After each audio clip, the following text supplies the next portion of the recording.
Yo, so we're back with another how-to video. This one's a very simple one. It's a 101, but you would be surprised how many people use a larger hook for smaller fish. Roll that intro.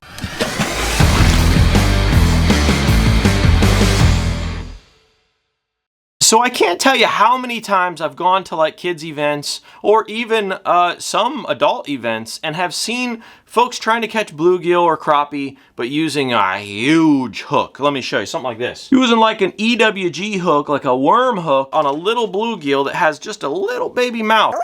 You know what I mean? This may come natural for a lot of us, but you'd be surprised. Many people don't think about it. Hey, I have a hook. Hey, I have a fish. Hey, I have some bait. I'm gonna throw it on there, try to make it all come together. Many times it won't if your hook's too big. So the most common sizes, at least in the Northeast, are 2, 4, and 6 Aberdeens. So if you're fishing just a straight up bait, maybe some worms, a maggot, a wax worm, I'd recommend using a size either 2, 4, or 6 Aberdeen hook. Let me get it close. There you go. Just a standard J style hook. They call these Aberdeens. Now a size 2, 4, or 6 are great. 2 is smaller. So whenever you see the size of a hook and you see it a smaller size, it is in fact smaller. I know that gets confusing with some units of measurement. Sometimes the higher the number it goes, the smaller it is. In this case, the smaller the size of the hook, the smaller the size. So if you're fishing gills, perch, small panfish, go with the smaller size hook. Obviously, if you're fishing with a big old EWG hook or something that's real huge, it's gonna be really hard for that small little fish with a little baby mouth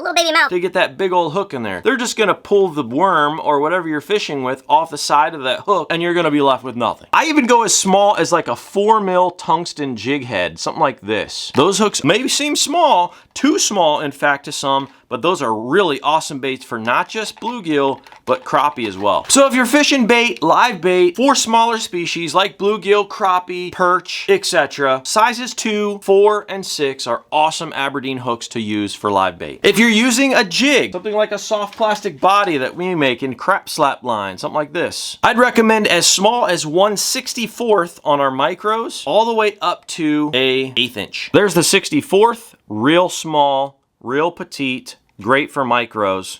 I'd recommend it. And there's the 1/8 ounce. That's about all the bigger that you typically would want to go for a crappie or larger panfish style. I would say nationwide, at least with our experience, the most common jig head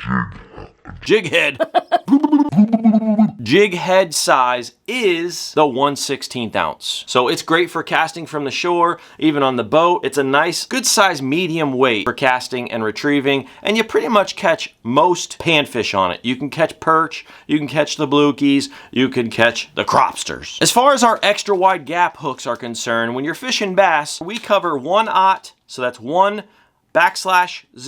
Whenever you see that, that's what that means. Let me show you close. Do you see where that says there? So any of our packaging will have this on it. 1/0. That's what that means. So if you're fishing a smaller species of bass that might have a smaller mouth, such as smallmouth or even rock bass, you're gonna want to use a smaller 0.0. Something like a 1/0 or a 2/0 would be my personal preference. If you're going big boys, if you're going the largies, I'd go as high as 5/0, which is a pretty healthy, good sturdy style, hardcore hook. Now, as you know, there is a whole world of hooks to choose from. There's so many options that you can go with. I just selected some of the most commons. Remember, smaller fish, if you're going for bluegills, use that smaller hook. You're gonna almost certainly get more hookup ratios and catch more fish when you're fishing with a smaller size hook for a smaller species. No more 5/0s for the little bluegies, okay? I hope this helps. Have a wonderful day. Woo!